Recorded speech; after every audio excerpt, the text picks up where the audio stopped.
어떤 남자가 대형 그 쇼핑몰에 가서 카트에 아이를 싣고 쇼핑을 하는데 그 아이가 자꾸 울고 보채고 소리를 지릅니다. 그러자 이 남자가 지미야 참아라, 지미야 참아라, 내가 참아야 된다 하고 이렇게 아이가 그렇게 소리지르고 우는데도 화를 내지 않고 이렇게 달래는 것이었습니다.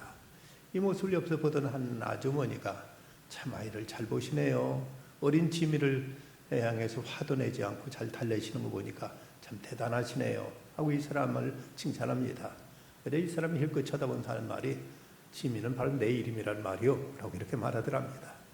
아이고 울고 부채니까 자신을 향해서 네가 참아야 한다, 아기한테 화내지 말고 네가 참아라 하고 자신을 그렇게 달랬던 것입니다. 윤흥제강이라는 말이 있지요. 부드러운 것이 강한 것을 이긴다는 말인데, 여러분 그 고층 빌딩, 초고층 빌딩 빌딩이 높다 보면 그 바람에 의해서 건물에 충격을 받을 수 있기 때문에 그 충격을 흡수하도록 약 100m당 50cm 정도의 충격을 흡수해서 흔들릴 수 있도록 이렇게 건물이 설계되어 있다고 합니다. 아마 지금 저 롯데월드, 롯데타워가 500m 넘는 것으로 제가 알고 있는데, 그렇다면 2m 50cm나 흔들린다는 건 상당히 큰 충격이 굉장히 많이 흔들리겠죠. 그 꼭대기쯤은. 그런데 이제 문제는 그 건물에 유리로 거의 다 이제 초고층 빌딩은 유리도 있습니다. 외관상의 문제라든가 여러 가지로 유리로 많이 되어 있는데, 그런데 그 유리가 그 충격을 견딜 수 있느냐는 문제죠. 이것이 비틀리면은 유리는 이제 깨지게 되면, 깨지면 그 깨진 유리가 바닥으로 쏟아지면 뭐 밑에 단 사람들 큰 사고가 날 수가 있습니다.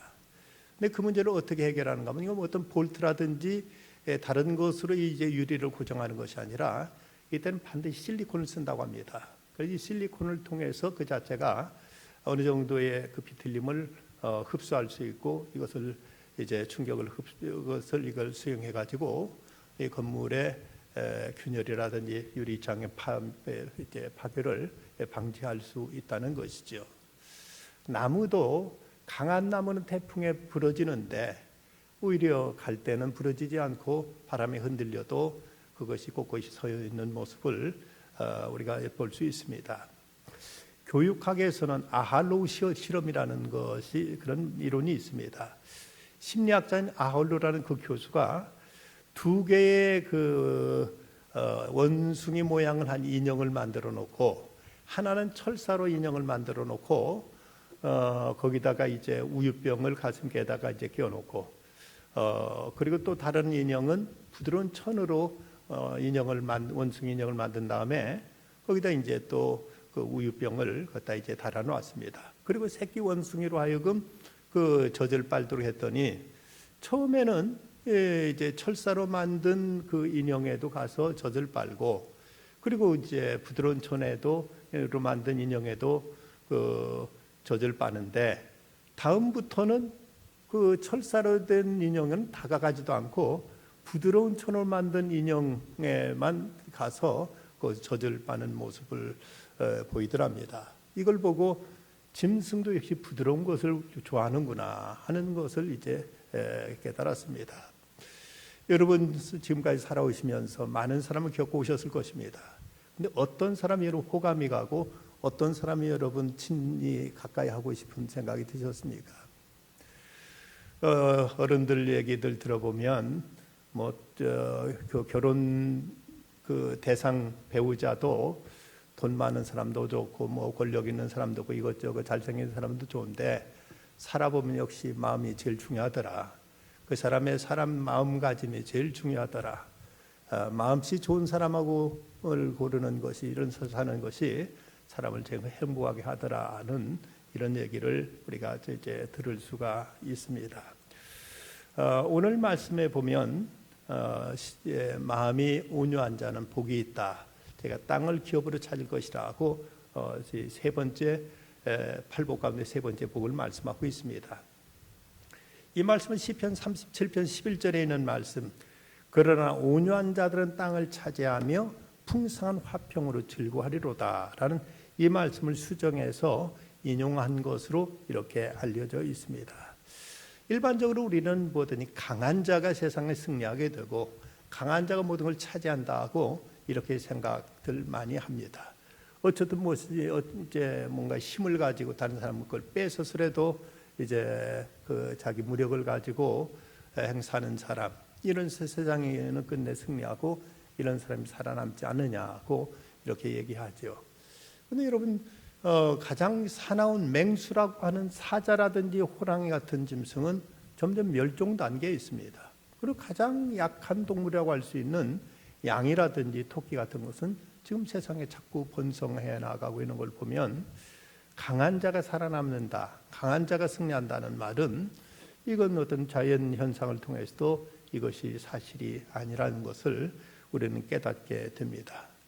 그러면 세상은 자꾸 그 강해지고 모질어지고 세상은 점점 더 사나워지는 것, 이것을 이제 세상이 점점 어떤 세기말적인 징조로 점점 이렇게 세상이 타락해가고 있습니다. 중국을 공산화시켰던 마오쩌둥은 하는 말하기를 모든 권력은 총부에서 나온다고 그렇게 말했고, 군주를 썼던 마키아벨리는 말하기를 태초에 힘이 있었다, 태초에 권력이 있었다고 이렇게 말하면서 세상은 힘에 의해서 다스려진다고 이런 주장을 했습니다. 하지만 영국의 크리스찬 언론인인 멀컴 머거리치는 말하기를 이러한 사상이야말로 타락한 인간 정신의 증후다고 이렇게 말했습니다. 힘에 의해서 다스려지고 힘에 의해서 정복되는 사야말로 이것은 동물적인 사유, 이건 인간 정신이 말살되어가는 이런 증거라고 이렇게 지적하고 있습니다. 성경에서 말하는 온유한 자는 히브리어로는 아바나라는 단어 쓰이고 있는데, 이것은 이제 자기 안에 있는 감정이 잘 컨트롤되는 것, 잘 통제되는 것, 이런 모습을 이제 아바나라는 단어로 해서 온유란 뜻으로 나타나 있고, 또 헬라어에서는 이 말은 프라우테스라는 단어로서 그 사나운 야생마가 잘 길들여져서 아주 온순하게 주인의 뜻에 의해서 잘 이제 다스려지는 이런 상태로 표현되어지고 있습니다. 성경에서 말하는 그 온유라는 말에는 몇 가지 이제 그 특징이 있는데, 그 첫째는 먼저는 이제 중용의 의미가 있습니다. 그땐 극단이 아니라는 것이죠. 어느 한쪽에 치우치지 않고 어떤 중도의 중용을 지키는 것, 이것이 온유의 모습이라고 이렇게 말하고 있습니다. 여러분, 세상이 이렇게 복잡하게 시끄러워지는 데는 극단이 문제입니다. 뭐든지 극단이 항상 그 사회를 어지럽게 하고 힘들게 하고 모든 사람을 그렇게 참 고통을 끼치는 것이, 어느 사회에서는 극단주의자들 때문에 세상이 그렇게 이제 신음하고 있고 병을 앓고 있습니다. 또 하나 이제 이 온유의 모습은 자제, 셀프 컨트롤, 자기 자신을 다스릴 줄 아는 마음, 이것이 바로 온유한 모습으로 이렇게 소개되고 있습니다. 자기 자신과 싸움에서 이기는 사람이 가장 강한 사람이고, 이런 사람이 가장 훌륭한 사람이라고 말할 수 있는데, 바로 이 온유의 모습은 자기 자신을 통제할 줄 아는 것, 이것이 온유의 모습이다. 또 하나 이 온유의 또 하나의 특징은 이것은 겸손으로 이렇게 또 나타납니다. 어떤 이는 말하기를 온유와 겸손은 쌍둥이와 같다. 그리고 손바닥의 앞과 뒤와 같다.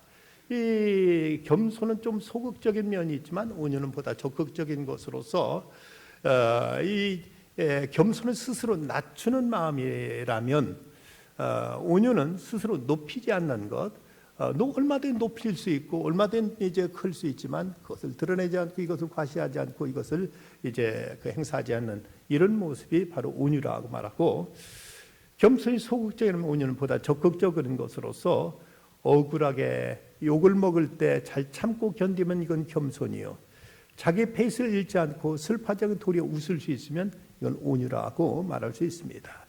여유와 부드러움이 바로 온유의 위대한 능력인 것입니다. 우리는 살아가면서 내 의견이 아무리 소중해도, 내 의견이 옳다 싶어도 사람은 누구든지 퍼펙트한 사람은 없습니다. 완전한 사람은 없습니다. 내 의견이 100번 옳은 것 같아도 내 생각에도 한계가 있고 내 주장에도 어딘가 이제 잘못된 부분 얼마든지 있을 수 있습니다. 그러기에 다른 사람과 어떻게 조화를 이루면서 다른 사람과 잘 이제 화합하면서 살아가느냐는 것이 우리 세상을 살아가면서 세상의 평화를 유지할 수 있는 큰 비결이라고 말할 수가 있습니다.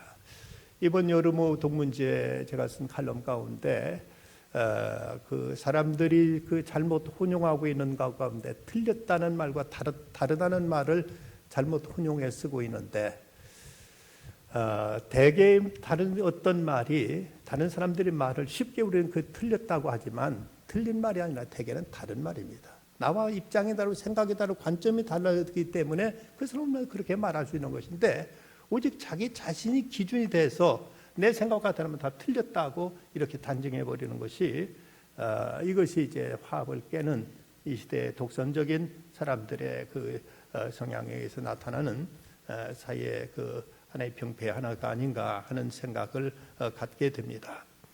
그러면 우리가 누구에게 온유해야 될 것인가? 온유해야 될 그 대상이 누구냐 하면 첫 번째는 하나님께 대해서 우리는 온유해야 됩니다. 하나님 앞에 우리는 온유한 자가 되어야 됩니다. 이 말은 무슨 말인가 하면 하나님의 말씀은 하나님의 뜻이 때로는 내 생각과 맞지 않고 내 어떤 상식과 내 주관과 내 어떤 의견과 때로는 다를 수가 있습니다. 그럴 때도 하나님께서 옳으십니다. 하나님 말씀이 옳습니다 하고 받아들이는 이 자세가 온유한 신앙인의 자세라는 것입니다. 저는 요즘 참 이해가 안 되는 것 중에 하나는 요즘 그 동성애 문제가 많이 사회적인 이슈가 되고 있습니다만은 소위 진보적인 신학자 내지는 사회운동하는 기독교인 가운데 더러 동성애에 대해서 차별금지법에 대해서 지지하고 나서는 사람들을 보면서 제 생각 속에는 저 사람들이 크리스찬인가 하는 생각을 솔직히 갖게 될 때가 많습니다. 성경 어디를 봐도 동성애를 지지하거나 동성애를 용납해야 된다는 얘기는 구약은 뭐 의식법이니까 그렇다면 신약에도 이것은 엄히 금하고 있습니다. 그런데 단지 사회적인 어떤 상식과 사회적인 어떤 이제 지나친 그 세속적인 포용주의를 가지고 차별하면 안 된다. 물론 차별하면 안 되죠. 사람 자체를 차별하는 것은 누구도 이것을 이제 지지할 사람은 없을 겁니다. 하지만 동성애란 그 자체는 성경이 엄히 금하고 있기 때문에 성경 아니라면 우리가 아닌 줄 알고 그대로 받아들여야지요. 근데 세상에서 그렇게 하니까 같이 거기 세상에 동조해가지고 성경에 엄연히 기록된 말씀을 부정하고 동성애를 지지하고 이걸 인정하고 한다는 것이 어떤 성경적인 논리인지 어떤 믿음의 어떤 이제 태도인지 또 신앙적으로는 저는 이해가 되질 않습니다. 제가 식견이 부족해서 그런지 모르겠습니다만은 어쨌든 우리는 하나님의 말씀, 하나님의 뜻 앞에는 온유하게 받아들이는 자세, 이것이 바로 신앙인에게 있어서 하나님 앞에서 온유라는 것을 우리는 잊지 말아야 됩니다. 성경에 보면 지나치게 의인되지 말라는 말씀도 있습니다만은 나름대로 자기 어떤 정의감도 있고 나름대로 자기 어떤 휴머니즘적인 생각도 있을 수 있습니다. 하지만 그것이 성경에 반할 때는 깨끗이 내려놓고 하나님 말씀 모르십니다 하는 자세가 이것이 바로 신앙인의 자세가 아닌가 싶습니다. 여러분들 중에서 오래전에 상영했던 영화 미션이라는 영화를 여러분 보신 분들이 계실 것입니다. 그 영화에 보면 거기에 두 인물이 대조적으로 소개되고 있습니다. 가브리엘 신부와 멘도사라는 그 신부. 이제 그분은 아직 정식 신부가 되는지 모르겠습니다만은 어쨌든 저 남미에서 그 과라니족들을 포르투갈이 점령하면서 그들을 이제 노예로 삼기 위해서 그 가브리엘 신부가 만든 성당과 그 지역 교회 공동체에서 그들을 산속으로 쫓아내 가지고 그들을 노예로 잡아가려는 그런 포르투갈 당국에 의해서 이제 해산 명령이 내리지만 여기서 거부한 것 때문에 이제 군대가 몰려오죠. 그래서 거기서 이제 그들과 어떤 싸움이 벌어지는데 가브리엘 신부는 여기서 끝까지 무기를 잡지 않습니다. 자기가 그들 앞에 총맞이는데도 같이 이제 혈기로 싸우질 않습니다. 근데 멘도사는 원래는 이제 노예 상인이었던 사람이 자기 동생을 잘못 죽인 것 때문에 참여하고 자기가 이제 신부가 되겠던 나섰던 사람인데 이 사람은 자기 정의감에 의해서 도저히 자기는 참지 못하겠다며 신부로 자기가 서원한 것을 취소하겠다고 하고 그리고 총을 들고 나가 싸우는 모습을 보여주고 있습니다. 이 모습 속에서 온유하고 참으로 온유가 뭔가를 우리 아이로 하여금 생각하게 됩니다. 멘도사의 그 생각은 100번 정의롭습니다. 그들과 함께 나가 같이 싸우다 같이 죽어가는 모습은 장렬하고 대단히 인간적이고 참으로 정의로운 사람입니다. 하지만 어느 때 하나님께서는 이 일까지 금하신다면 우리는 어떻게 해야 될 것인가? 이럴 때도 차라리 내가 그대로 나가서 그들과 함께 죽을지언정 함께 혈기를 부리고 함께 총을 들고 맞서 싸우지 말라고 말씀하신다면 어떻게 할 것인가? 여기 가브리엘 신부는 자기 나름대로 하나님의 뜻에 순명하면서 그는 이제 무력으로 대항하지 않고 멘도사는 이제 무력으로 싸우다 물론 둘 다 죽게 되는데 거기서 참된 어떤 성직자의 모습을 우리에게 보여주고 있습니다. 하나님의 일이란 내 의지로 하는 것이 아니고 하나님 뜻을 따라 하는 것이 하나님의 일입니다. 이번에 새로 피택되어서 훈련도 이제 받고 있는 분이 있고 지금도 이미 또 이제 항전지에 계신 분들이 있습니다만은 어느 때든 우리가 하나님의 일꾼이라면 우리에게서 궁극적인 질문은 이것이 하나님이 기뻐하시느냐는 하나님의 그 기준 앞에서 모든 걸 평가해야지 세상적인 상식과 세상적인 기준을 가지고 이것은 옳으니까 이건 교회 안에도 그대로 해야 된다. 이건 내 뭐 양심이 그렇고 내 뭐가 그러니까 이건 해야 된다고 밀어붙인다면 세상에선 정의로울지 모릅니다. 하지만 하나님 앞에는 아닐 수가 있다는 사실을 우리는 생각하게 됩니다. 하나님 앞에 온유해야 된다. 이것이 신앙인의 가장 소중한 가장 이제 믿음의 자세라는 것을 알아야 됩니다.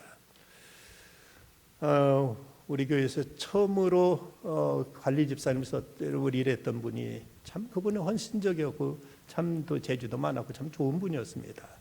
한 가지 아쉬움이 자기가 좋아하는 일 하고 싶은 일은 몸을 불살라서 전혀 모든 걸 아끼지 않고 하는데 자기 생각과 다르면 전혀 목사 말에도 요지부동이었습니다. 그러다가 이제 나중에 본인이 뭐 안 맞다고 생각해서 이제 가셨는지 모르겠습니다만 참 저는 그분의 호감을 가지고 있어 좋게 생각했는데 어떤 문제에서는 자기 생각이 안 맞으니까 전혀 움직이지 않은 것이었습니다.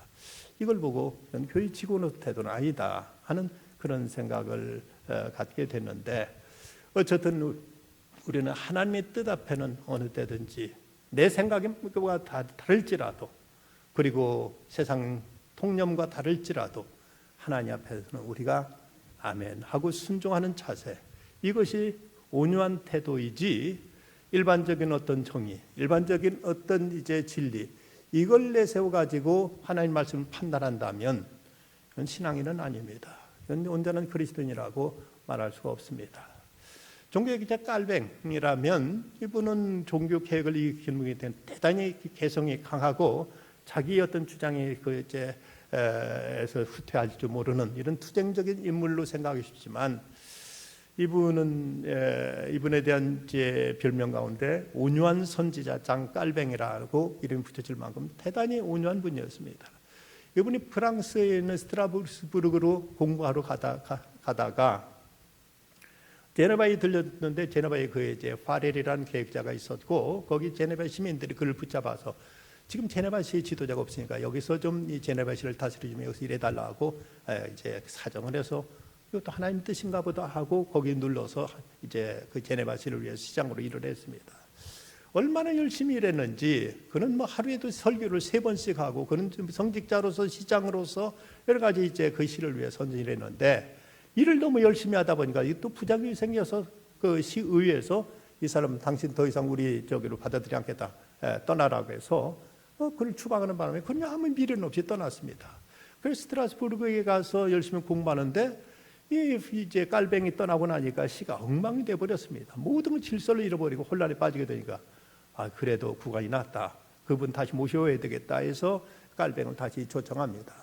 웬만한 사람 같으면 날 쫓아낼 때는 언제고 또 다시 오라고 하는 것도 무슨 신보냐고 자존심상 안개가기도 하지만 여기도 하나님 뜻인가 하고 그대로 가서 성심으로 그곳에 가 일해서 이제 제네바시를 다시 바로잡게 되는 이런 참으로 온유한 이런 하나님의 일꾼 총으로서의 모습을 보였습니다. 우리는 먼저 하나님 앞에 진짜 온유해야 된다. 하나님 뜻 앞에 내 생각과 다를지라도 내 어떤 사회적인 어떤 상식과 다르더라도 하나님의 말씀 앞에 순종하는 자세, 이것이 온유한 태도라는 것을 우리는 잊지 말아야 됩니다. 또 하나 두 번째는 우리는 이제 사람들 앞에, 다른 사람들 앞에에 대해서 우리는 온유할 수 있어야 됩니다. 요즘 세상이 정말 위험하다, 위험한 시대를 살아가고 있다고들 지적합니다. 위험하다는 것은 어떤 생태계의 파괴라든지 환경의 파괴의 문제, 또는 뭐 가공한 무기로 인해서 지구 멸망이 온다, 뭐 이런 얘기보다도 인간성이 점점 파괴되어 가고 있고, 인간이 점점 참으로 싸납게 미쳐가고 있는, 이것이 이제 이 시대의 가장 큰 위기가 아니냐고 사람들 모두 다 걱정들 하고 있습니다. 이 시대에 와서 어떤 무차별 이제 불특정 다수에 대한 이런 어떤 테러가 아무렇지 않게 자행되고 있고, 어쩌면 M이라는 사람의 자식을 여행 가방에 넣어가지고 질시켜 죽게 하는 일도 나타나는 거 보면 인간성이 얼마나 이렇게 잔인해 가는가 하는 것을 우리 새삼 느낄 때가 많이 있습니다. 지난해 10월 달에 그 머니투데이라는 경제신문의 기자, 남평도란 기자가 올린 글이 있는데, 악플 100개를 읽어보니 그리고 마음이 무너졌다. 이 남 기자의 체험리즘은 이제 그런 글이 올랐습니다. 좀 깁니다만은 그 많이 간추려서 제가 좀 그대로 부분을 소개하겠습니다. 이 사람은 하루 기자로서 악플에 시달리면서 그것 때문에 겪게 된 고통과 자기 그 갈등과 이것 때문에 이제 겪었던 하루 동안의 이제 힘든 것을 이제 기록한 것인데, 악플을 하고 시달리다 한번 내가 한번 작심하고 악플 하루 종일 한번 악플 100개를 한번 읽어보겠다 하고는 이제 결심하고 악플을 이제 그는 읽으면서 하루 동안 얼마나 그의 마음이 이제 그 고통을 겪었는가를 거기서 기록 쓰고 있습니다. 무표정 그리고 화가 무기력. 그날 하루 내 마음은 어떤 일이 벌어졌을까는 제목으로 자기가 쓴 기사에 대한 악성 댓글로 인해 겪었던 견디기 어려운 상처를 체험 기사로 올렸다. 일부만 펼쳐보면 이런 내용인데, 기사 X 같이 써놨네 라는 악플이 달렸습니다. X라는 말이 여러분 한번 상상해 보십시오. 원색적인 비난에 낯이 확 달아올랐다. 11달랑 남짓한 기사를 그 한마디 말로 쓰레기 취급했다. 뭐가 잘못됐나 싶어 처음부터 끝까지 여러 번 읽었다. 그래서 납득이 잘 안 됐다. 이유도 설명도 없었다. 곱씹을수록 불쾌해졌다. 누군지 궁금해도 알 길은 없었다. 나는 상대방을 모르고 상대방은 나를 안다는 사실 때문에 고작 할 수 있는 건 엄지손가락의 아래로 향해 하는 비추천 하나를 누른 정도가 다였다. 내게 악플은 비판과는 다른 거였다. 쓰디 있어도 피와 살이 되는 게 아니라 근거 없이 헐뜯어 피만 흐르는, 내게도 꽤 오래 쌓인 악플이 많았다. 요즘 가장 많이 욕먹는 직업이 아닌가. 차마 타보지 못한 송곳 같은 글들이 고스란히 남아있었다. 그래서 악플을 보기로 했다. 16일 하루로 정했다. 최소 100개 이상은 보고 마음의 변화를 들여다보기로 했다. 오전 8시 첫 악플의 추억. 형도야 평생 수습이나 해 라는 댓글이 기억에 남았다. 오전 8시 30분 개같은 기자 X들 퇴. 깨끗한 척 기사 쓰는 거 역겹다. 기자들이 살인마들. 처음 든 마음은 이랬다. 불쾌하다. 내가 왜 이런 얘기를 들어야 하지? 나를 몇 시간 동안 공들여 썼다. 근데 돌아온 얘기는 살인마라니. 태어나서 처음 듣는 얘기였다. 그 한마디로 와르르 무너졌다. 그나마 그건 나았다. 같이 쓴 기사라서. 오전 9시 30분 별 내용도 없는데 XX 길게 썼네. 이딴 거 타이핑 치면 자괴감 안 드나? 그래서 어쩌라고? 열심히 해라 거지야. 잠시 자리에서 일어났다. 정수기에서 찬물 한 컵을 마실 참이었다. 가는 길에 앞머리를 천천히 위로 쓸어 올렸다. 물을 받고 멍하니 있다가 그만 넘칠 뻔했다. 찬물 천천히 마시고 거울 앞에서 잠시 얼굴을 봤다. 표정이 멈춰섰다. 오전 10시 화가 올라왔다. 폐지 줍는 체험을 했었다. 중식 주방장이었던 최진철 씨는 당뇨와 뇌경색으로 건강이 무너졌다. 폐지 손수레를 최 씨와 함께 끌며 그 뒷모습을 참 커 보였다. 무거운 삶에 무너지지 않음에 두 아이의 자랑스러운 아버지라는 것에 그런데 거기에 이런 댓글이 있었다. 이 사람이 이제 어떤 중식 주방장이었던 사람이 이제 거기서 못하고 폐지 줍는 일을 하는 걸 보고 자기도 한번 폐지 줍는 체험을 한다 했는데 거기다 이제 기사를 썼더니 폐지나 죽고 사냐? 이 한심한 인생아 불쌍하구나. 순간 뒷골이 확 당겼다. 가슴이 쿵쿵거렸다. 얼굴이 달아올랐다. 하고 한숨이 나왔다. 잘 다스려 누르고 있던 감정의 한순간론이었다. 어떻게 한 사람이 다른 사람에게 이런 말을 쓸 수 있나? 기사는 한 줄이라도 읽은 걸까? 최소한의 예의도 없나? 대관이 어떤 삶을 살면 이런 말이 나올까? 얼굴 한번 보고 싶었다. 만나서 따지고 싶었다. 당신 정말 인간이냐고. 오전 11시 30분 남영도 이 기레기 XX 정치 관련 기사는 악플이 특히 심했다. 지지하는 당 등의 비판적인 기사를 쓰면 달라들어 마구 물어뜯었다. 어느 한쪽 편을 든 것도 없는데 이성이 마비됐나 싶을 정도로 섬뜩할 정도였다. 특히 이름을 거론하며 막말을 해댔다. 기사에 이름이 있는 건 그만큼 책임 있게 쓰겠다는 의미다. 함부로 욕하라고 적은 게 아니었다. 그런데 악플이 이랬다. 남영도 진짜 웃기고 있네. 기레기 이름도 남영도구나. 남영도 기레기. 형도야, 이딴 걸 기사라고 여론몰이 중이냐? 기레기 소설 잘 쓰네. 등단해라. 정오 입맛이 사라졌다. 아침부터 안 먹어 허기가 밀려왔다. 그런데 애써 뭘 먹고 싶지 않았다. 입맛이 별로 없었다. 몸이 몹시 아플 때도 식욕은 괜찮았는데 현미 뻥튀기에 따뜻한 커피 한 잔을 내렸다. 오후 1시. 너 변태냐? 여자한테 피웠고 싶냐? X 역겹네. 토 나온다 돼지야. 더러운 기자 XX야. X 같다. 오후 4시 30분 무기력해졌다. 촘촘하게 마음의 변화를 기록하려 했는데 영 의욕이 안 났다. 마음이 맘 같지 않아 두려움이 엄수했다. 잠깐이지만 이 체험을 무리해서 괜히 구상했나 생각도 했다. 예상하지 못한 그림이었다. 이걸 어떻게 할지 잠시 고민했다. 저녁 7시 너 같은 건 낫고 더는 볼 수 없었다. 그날 본 것 중 가장 참기 힘든 댓글이었다. 아주 드물게 가족을 들먹이는 악플까지 있었다. 잘못 쓴 기사도 아니었고 왜 그런 게 달렸는지도 잘 모르겠다. 이유 같은 건 이미 찾지 않기로 했다. 하여튼 그렇게 적혀있었다. 내 XX가 너 같은 X 낳고 미역국 먹었냐? 기레기야. 그게 그날 본 마지막 악플이었다. 더는 볼 수 없었다. 그날 하루 마음에 벌어진 일들. 곽금주 서울대 심리학과 교수에게 물었다. 마음이 대체 어떤 일이 있었던 건지. 신체적인 폭력과 똑같단다. 칼로 찌른다거나 주먹질하거나 그런 것 차라리 맞는 게 낫단다. 언어로 된 폭력은 기억에 오래 갈 수 있단다. 오프라인에선 수천 명이 날 헐뜯으려 모이진 않는데 온라인상에서는 그게 가능하단다. 집단성에 강하고 전혀 모르는 사람들이 악플을 쓰는 거라고. 그 고통이 엄청난 게 당연한 거라고 했다. 악플을 올리는 사람 입장에서 한번 툭툭 친다는 생각에 죄책감을 못 느낄 거라고. 그러나 당하는 사람은 트라우마고 엄청난 고통이라고. 당해보지 않으면 모른다고 얘기해 주었는데 그 말을 듣는 것만으로 큰 위로가 됐다. 이쪽에선 보이지 않고 저쪽은 날 훤히 보겠지. 작은 몸짓 미세한 표정 따위도 바깥은 짙은 어둠이니까 밤 공기가 차가워서인지 몸이 부르르 떨렸다. 요즘 인터넷 댓글 보면 참 교회 이름 나오고 하면 무조건 욕부터 온갖 저주를 퍼붓는 이런 사람들 보면 저 사람들에게도 양심이 있고 이성이 있는가 싶을 때가 참 많습니다.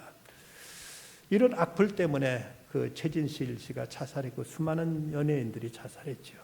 저들은 그러고 나서도 무명이라는 것 때문에, 익명이라는 것 때문에 그토록 온갖 저주를 퍼부으면서도 아무런 죄책감조차도 갖고 있지 않은데 저는 왜 그 인터넷 댓글을 실명제 안 하는지 도무지 이해가 되지 않았습니다.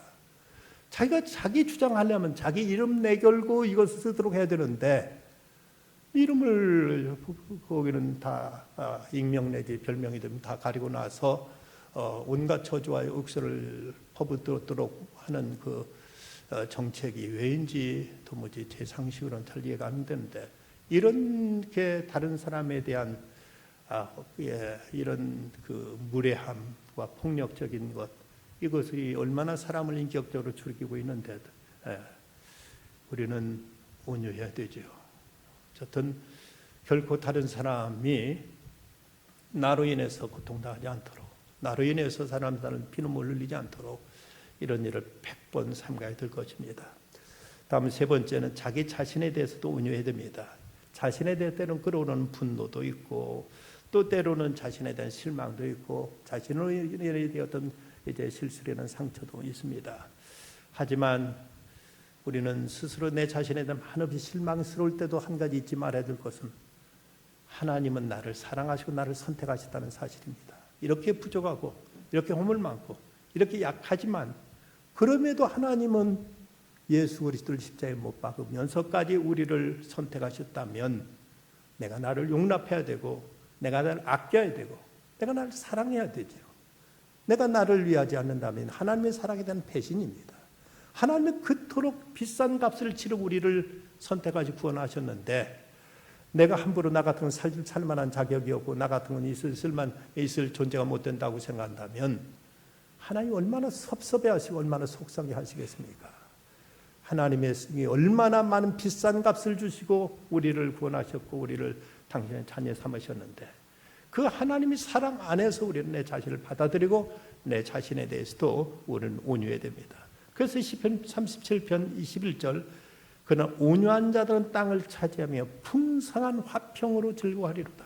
풍성한 화평으로 즐거워하는 줄 아는 사람이 바로 온유한 사람이라고 말씀하고 있습니다. 어린아이들은 어디 부딪히거나 떨어져도 잘 다치지는 않습니다.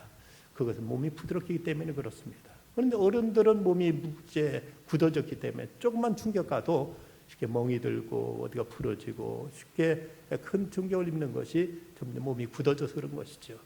마음도 부드러운 사람들은 쉽게 상처받지 않고 잘 견디는데, 마음이 굳어져 가면은 이제 점점 조그만 말에도 우리는 상처를 받고 크게 고통을 겪기 마련입니다.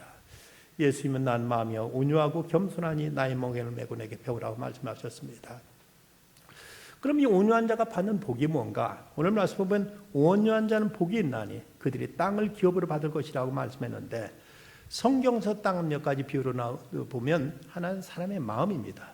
그 10분의 1자의 비유대로 보면 길가에 떨어진 씨앗, 그리고 또 돌짝밭, 또 가시덩굴, 옥토에 떨어진 그 땅, 그 흙에 따라서 이제 자라는 것이 30배도 60배도 되고, 또 새가 다 주워 먹기도 하고, 뭐 잠시 싹이 났다가 시들어 버리기도 하듯이 그 땅은 사람의 마음을 이제 상징하고 있습니다. 그래서 온유한 자가 사람의 마음을 얻는다는 겁니다. 온유한 사람이 다른 사람들의 땅을 차지한다는, 사람의 마음을 얻어서 이런 사람이 사람들과도 좋은 관계를 이루고 사람들로부터 지지와 성원과 사랑을 받을 수 있게 된다는 이런 뜻입니다. 여러분, 어떤 사람 좋아하십니까? 누구든지 다 부드러운 사람 좋아할 수밖에 없는 거죠.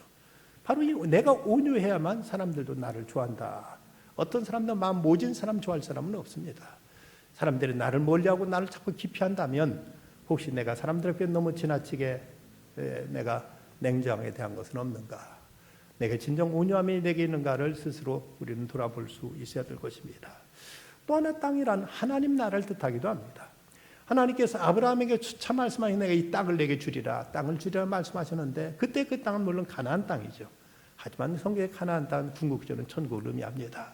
하나님이 다스리시고 하나님이 함께 하시는 땅, 그곳을 하나님께 주신다고 말씀하셨다면 바로 온유한 자가 땅을 차지하게 되고 이제 끝내 하나님의 나라를 소유하게 될 것이라고 말씀했습니다.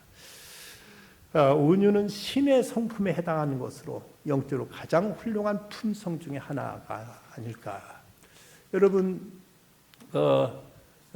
예수님이 지니하신 말씀대로 나는 마음이 온유하다고 말씀하셨는데, 그리스도인으로서 가장 예수님을 닮은 모습, 가장 하나님의 신의 성품에 참여한 모습이 있다면 바로 그것이 온유라고 생각되어집니다. 어떤 경우에도 흔들리지 않고 침착하게 자기 페이스를 유지하고 자기의 어떤 그 성품, 자기의 정체를 흔들리지 않고 지켜내는 사람, 이런 사람이 바로 이제 온유한 사람이죠. 예수님은 당신을 잡으러 온 그 원수들 앞에서도 베드로가 칼을 휘두르니까 그걸 막으면서 여기까지 참으라 하시고, 하나님이 내 아버지가 주신 잔을 내가 마시지 않겠느냐 하시며 십자가를 향해서 예수 묵묵히 걸어가셨습니다. 이 온유야말로 하나님의 뜻에 자신을 순복시키는 위를 향한 사랑의 열망으로서 자기 자신이 사라지면서 자기 안에 점점 신의 성품으로 이제 채워져가는 모습, 이것이 바로 온유라고 말할 수가 있습니다. 예수님께서 하나님의 사랑과 일치에 이르셔서 온유와 겸손에 이르렀듯이 우리들도 예수님과 연합함으로 우리는 온유의 마음을 이루어갈 수가 있게 되는 것입니다. 포도나무 가지가 포도나무에 붙어 있으므로 포도나무로부터 모든 생명이 공급되는 것처럼 우리가 주님과 연합될 때, 주님과 깊은 교제 안에 살아가게 될 때 바로 그리스도의 성품, 그리스도의 마음이 우리 안에 그대로 흘러넘쳐서 우리도 예수님을 닮아서 점점 온유함으로 우리는 나타날 수가 있게 되는 것입니다. 프레드릭 로버트스는 말하기를 우리는 온유함으로 승리하고 용서로 정복한다고 이런 말을 했습니다. 노벨 평화상 후보자는 말하기를 화가 풀리면 인생도 풀린다는 이런 말을 했습니다. 우리에게 화가 풀리면 내 인생도 풀리게 된다. 그러면서 화가 났을 때 남을 탓하거나 스스로 자책하기보다는 자신의 마음을 다스리는 것이 가장 시급한 일이다. 누구 원망하거나 탓하지 말고 자기 자신을 자책하지 말고 내 마음의 화를 푸는 것이 가장 급선무라고 이렇게 말했습니다. 도종환 시인의 시 화라는 시에 보면 선불 맞은 짐승처럼 세상이 외이 모양의 씩씩거리는 사람의 마음을 이렇게 다독거려주고 있습니다. 욕을 참아 입 밖으로 꺼내 던지지 못하고 분을 못 이겨 씩씩거리며 오는데 들국화 한 무더기가 발을 붙잡는다. 조금만 천천히 가면 안 되겠느냐고. 고난을 참는 것보다 노여움을 참는 게 더 힘든 거라고. 가나안 땅에 온유한 자의 것이듯 천국도 온유한 자가 차지하게 될 것입니다. 온유한 자가 모인 가정이 천국이고 온유한 자가 모인 사회가 천국으로 바꿔질 것입니다. 온유한 자는 복이 있나니 그들이 땅을 기업으로 받을 것이며. 기도합시다. 아버지 하나님, 이 밤도 주님 앞에 나와 예배의 자리에 있습니다. 저희들 의지로, 저희들 생각과 감정으로 저희들이 살면서 얼마나 많은 상처를 받기도 하고 주기도 해왔는지요. 주님, 무엇보다 주님의 그 온유하신 성품을 본받고 싶습니다. 늘 주님과 깊은 교제 안에 살아가는 중에 주님의 그 생기가 저희 안에 흘러들어오게 하시고 주의 마음도 저희 안에 투영되어서 예수님께서 그토록 온유하고 겸손하셨던 것처럼 저희 또한 이런 마음으로 세상을 살아가도록 인도해 주시옵소서. 예수님의 이름으로 기도드리옵나이다. 아멘.